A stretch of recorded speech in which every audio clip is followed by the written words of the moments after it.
Hi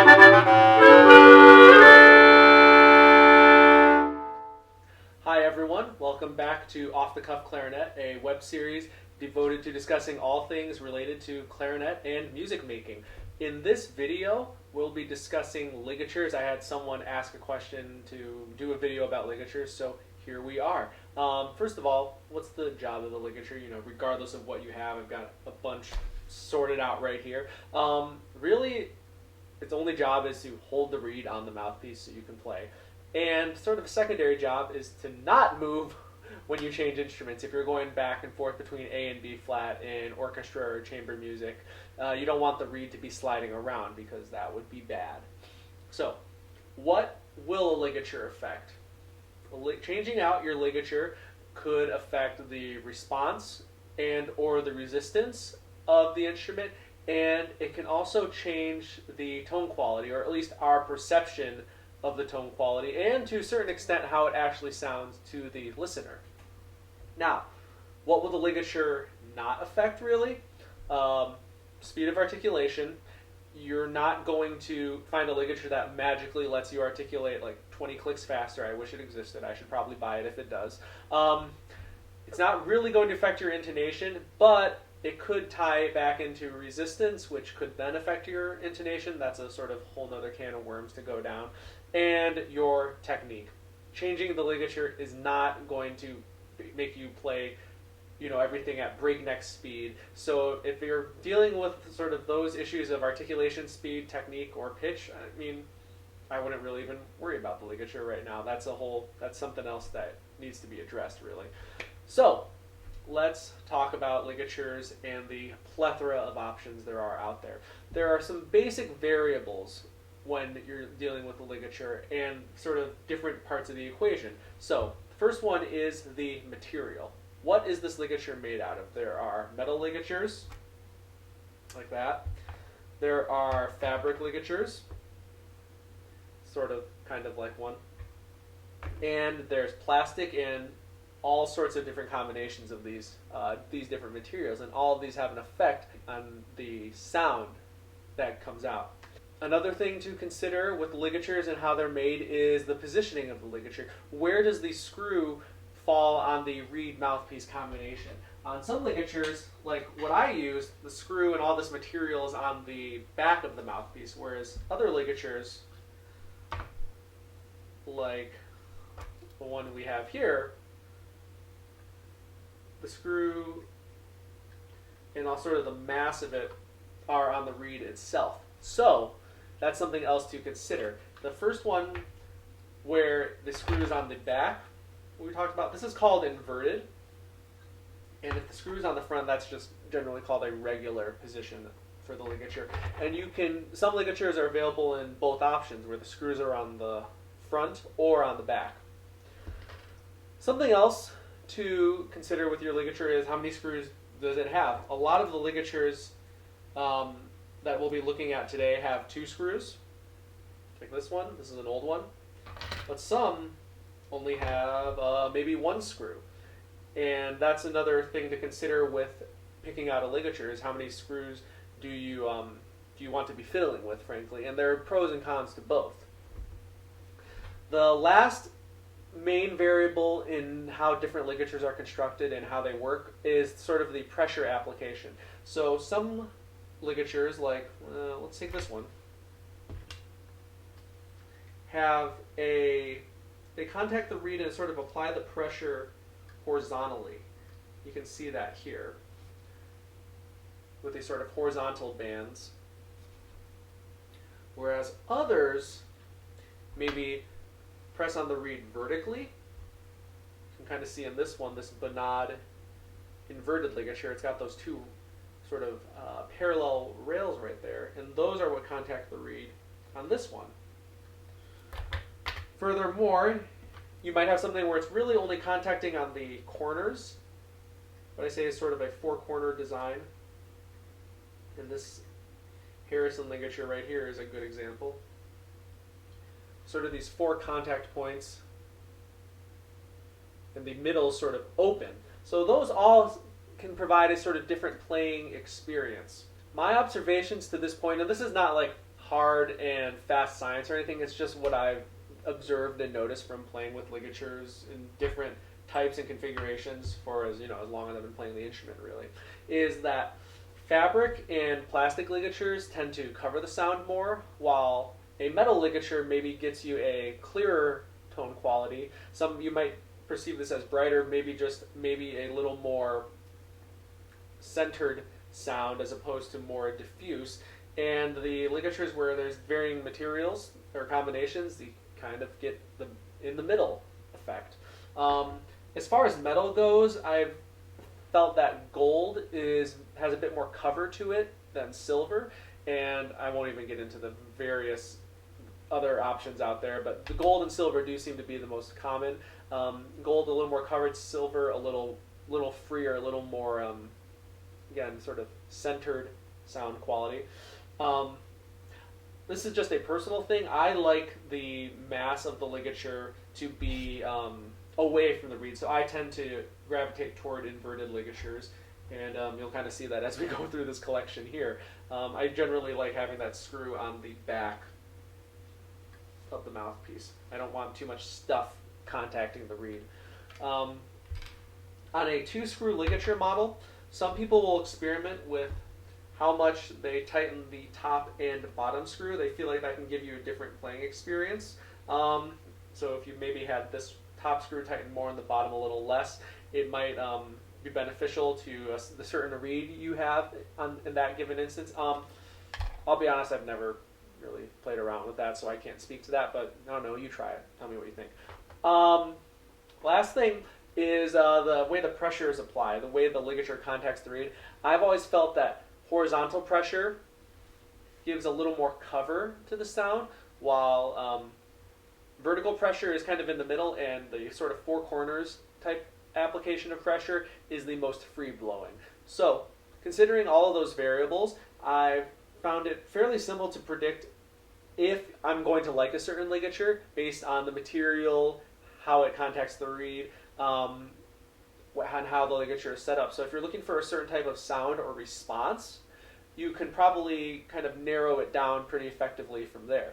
So what I want to do now is test a bunch of ligatures and kind of talk about what I'm hearing as my observations, and what do I feel is the difference in the playing between all of these, and frankly, what do you hear? And see if we hear that big of a difference. So a few things to keep in mind if you're testing out ligatures. First of all, use the same material for all of them, whether or not that's scales or etudes or repertoire, all of that. You want to make sure the ligature is the only difference in these. And kind of going to my next point, try and really keep the reed in almost the same spot when you're changing ligatures. It's easier said than done, so what I end up doing a lot of the time is I'll sort of, whatever ligature I have on here at the time, play, blah, blah, blah, and then using my thumb, actually try and keep the reed planted there while switching to the next one. It's, again, easier said than done sometimes, but I think you want to keep the things as consistent as possible. And the last thing, when you're testing a ligature, see if you can get the mouthpiece off without the ligature moving around, because you don't want to be sitting in a concert having to change between A and B flat clarinet and all of a sudden realize your reed is askew when you go back to play. I've had it happen to me before. It is not fun. So make sure the ligature stays in place. All right, let's see how these sound. Full disclosure, I am an artist for Silverstein Works. I exclusively play on Silverstein ligatures, so of course I'll just tell you right now that's kind of my preference, but we'll try and make this as sort of objective as possible, but yeah, pretty much that. So let's see what we've got here. We'll start off with this sort of old reliable. This is a Bonad ligature. It is inverted. This one is nickel plated, and you can see it's got these two rails running down the length of the reed. So I'm going to play an F major scale, and I'm going to play a part of Mendelssohn Scherzo, and I'm using that because it's got really tests our articulation and response. So let's see how this sounds.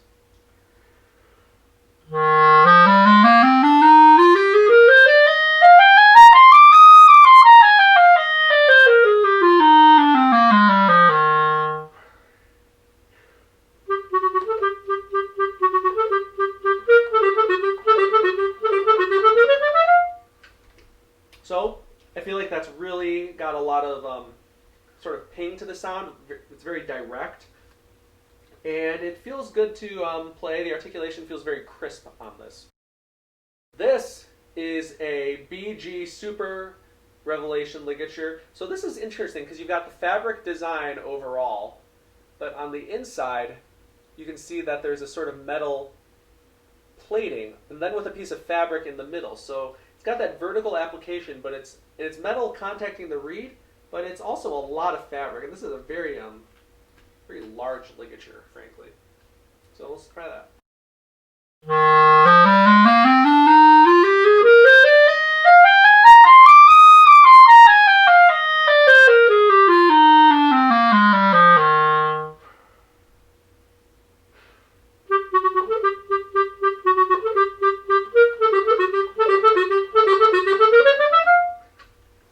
So, first thing I noticed when I play this is it's got a slower response, or at least a lot slower than this.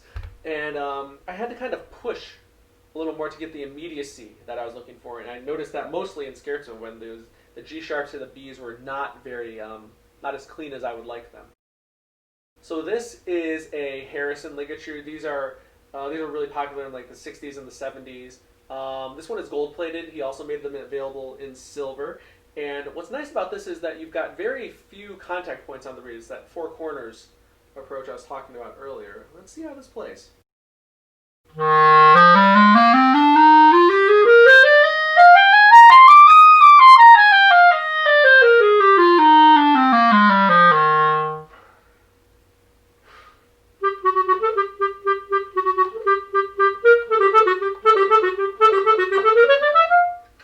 So, immediately, a much quicker response on this. And that's kind of sort of what these were known for. There's very little metal contacting the reed, as you can see, so you get a very clear beginning to each note. The only downside with these, I really like these ligatures, but the only downside is that this metal here is really thin, and sometimes at these pressure points they actually break. So it's very common to see these sort of repaired at a certain point. So you may see that and say, hey, that kind of looks like some of the ligatures that are available now. And that's what we're going to check next. What Dario did with their H ligature is took a similar design, but as you'll notice, just really thickened up the material right here. And so I have this one in gold and silver, so this will be a good comparison to see what the different color or different plating sound like. So this is the gold Dario H ligature first.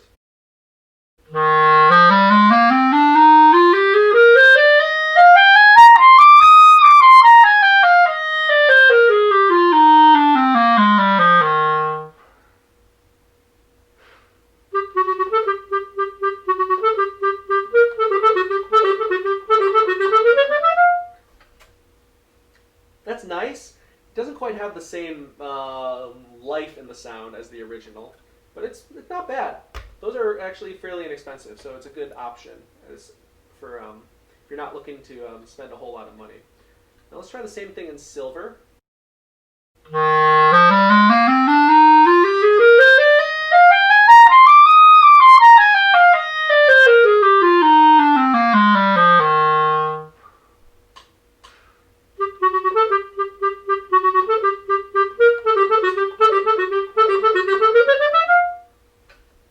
So I felt that this had a bit clearer articulation than the gold-plated version.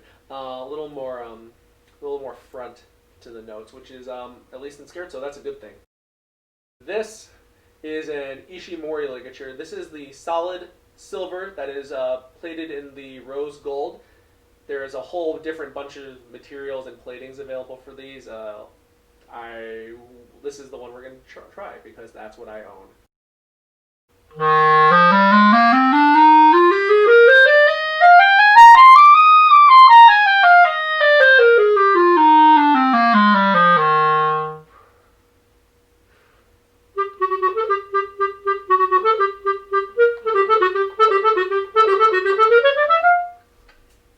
So that's got a lot of clarity to it, but it also holds the sound really well. I felt very secure with this one when I was playing the scale and those sort of upper register notes. And you can see this sort of has those parallel rails running down the reed. It's very similar to the Bonad design. So what we have here is a Caspar ligature in a old German nickel silver. So you can see we've got the screws on the back and sort of the horizontal pressure applied on the reed.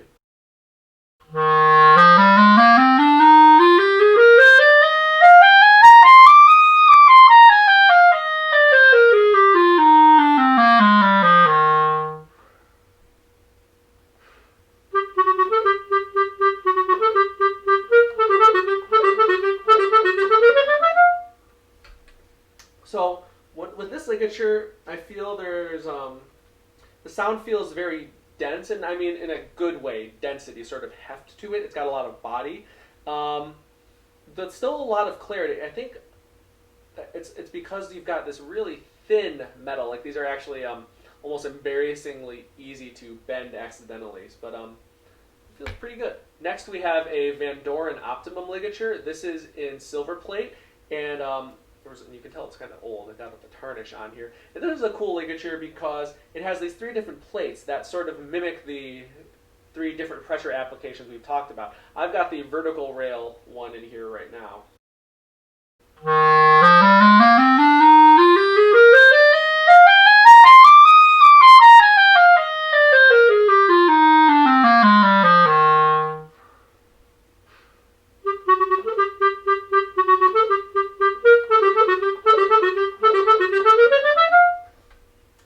So what I hear is it's got a very clear sound, but it feels a little sluggish on the articulation, and I really think that's because there's all this metal that sits right on the reed that you have to deal with. But this is a really popular choice, and you kind of almost get 3 ligatures for the price of 1 with all the different plates. Now we're on to some Silverstein ligatures, and again, full disclosure, Silverstein artist right here, so you know I like these, and I'll be upfront about it. But the first one we're going to look at, this is the Astral model. So these are cool because you've got the sort of horizontal application of pressure, but instead of this being a metal ligature, it's this sort of string material, and but you also have the metal components. So let's see what this one sounds like.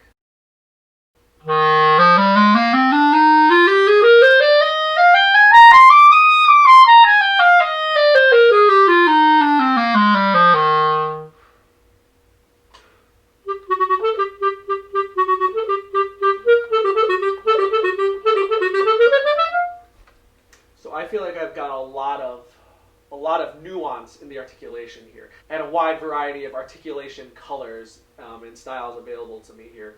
And with these ligatures, if you haven't seen these before or played around with them, I highly recommend it, first of all.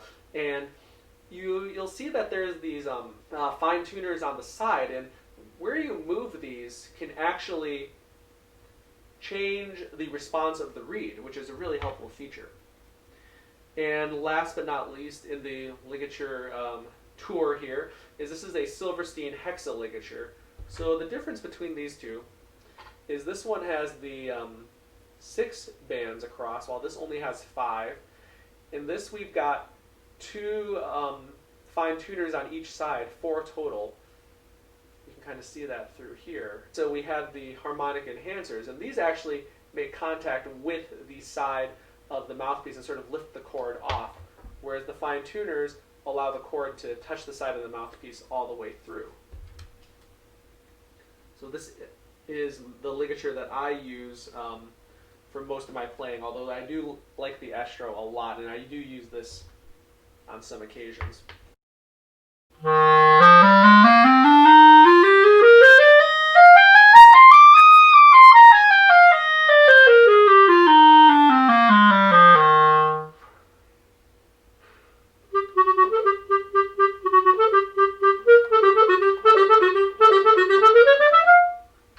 So again, last time I'll say, full disclosure, this is the ligature I use. This feels really nice. It's got a lot of flexibility, but without being too wild or spread in the sound. I really like the lightness that I can get of the articulation while still maintaining speed. And the sound has a good amount of cover, but it never feels dark or dead. I do feel like I have a lot of benefits of both fabric and metal in this design.